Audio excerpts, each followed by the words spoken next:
La première manière, c'est en ligne, grâce aux réseaux sociaux.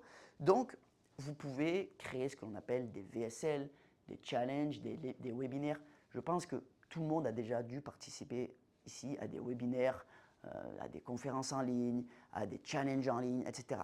Leur but en faisant ça, c'est simple, c'est juste de se rendre visible, de vous apporter de la valeur de manière gratuite, ils vous apportent des compétences, etc. Et donc derrière, eh bien, vous allez leur faire un peu confiance parce que vous allez dire, punaise, en 1 heure de temps ou en 5 jours de challenge, ben, j'ai appris des choses, c'est cool. Donc forcément, son offre derrière, ben, elle doit être bien. Et donc, il a réussi parce qu'il a été visible par vous et votre confiance, enfin, sa confiance en vous a augmenté. Ça demande plusieurs milliers d'euros pour commencer puisqu'il faut tester, il y a beaucoup de testing, il y a beaucoup d'analyse, il faut créer des tunnels de vente, donc c'est un petit peu compliqué. Il faut être bon en marketing, il faut être bon en suivi, il faut être bon en closing. En fait, il faut tout simplement déjà aimer les réseaux sociaux, il faut aimer le online, donc le en ligne.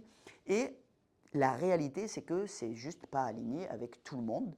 Et il y a des personnes comme vous et moi qui peut-être ce ne sont pas leurs valeurs entre guillemets. Et vous êtes des coachs, vous êtes des thérapeutes, vous êtes des accompagnants. Et ce que vous voulez vous, c'est pas devenir un expert en marketing. Ce que vous voulez vous, c'est continuer d'accompagner encore plus de monde, c'est toucher encore plus de monde. Et le problème du en ligne, c'est que on se doit avant tout d'être un autre métier que notre métier de base, c'est-à-dire le marketing. Et du coup, la deuxième technique